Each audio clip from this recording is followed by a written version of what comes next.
রাজধানীর অগ্রণী school and কলেজের ইংরেজি বিভাগের শিক্ষক নিপুল পালকে ঘিরে একাধিক গুরুতর অভিযোগ সামনে এসেছে।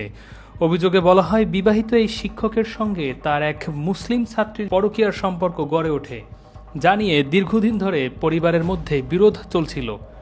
অভিযোগ অনুযায়ী নিপুল পালের স্ত্রী বিষয়টি জানতে পেরে প্রথমে তার স্বামীকে সতর্ক করেন এবং পাশাপাশি ওই ছাত্রীর পরিবারকেও বিষয়টি অবহিত করেন। তবে অভিযোগকারীর দাবি, ছাত্রী নাফিসা জান্নাত ঝলকের পরিবার এই অভিযোগকে আমলে নেয়নি।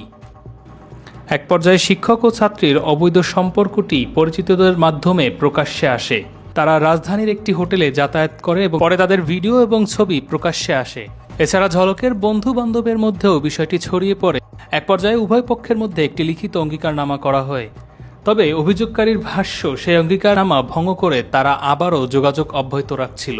সবশেষ ঘটনার নতুন মোড় আসে যখন শিক্ষকের স্ত্রী অস্বাভাবিকভাবে নির্যাতনের শিকার হয় এবং সবশেষ প্রাণনাশের হুমকি পেলে তিনি গত 22 জুন বাড়ি থেকে পালিয়ে যায় এবং 23 জুন লালবাগ থানায় একটি নারী নির্যাতন মামলা দায়ের করেন। পুলিশ তদন্তের ভিত্তিতে সবশেষ 30 জুন এই নিপুল পালকে গ্রেফতার করে। পুলিশ গ্রেফতার করলেও অল্প কিছুদিনের মধ্যেই তিনি ছাড়া পেয়ে যান।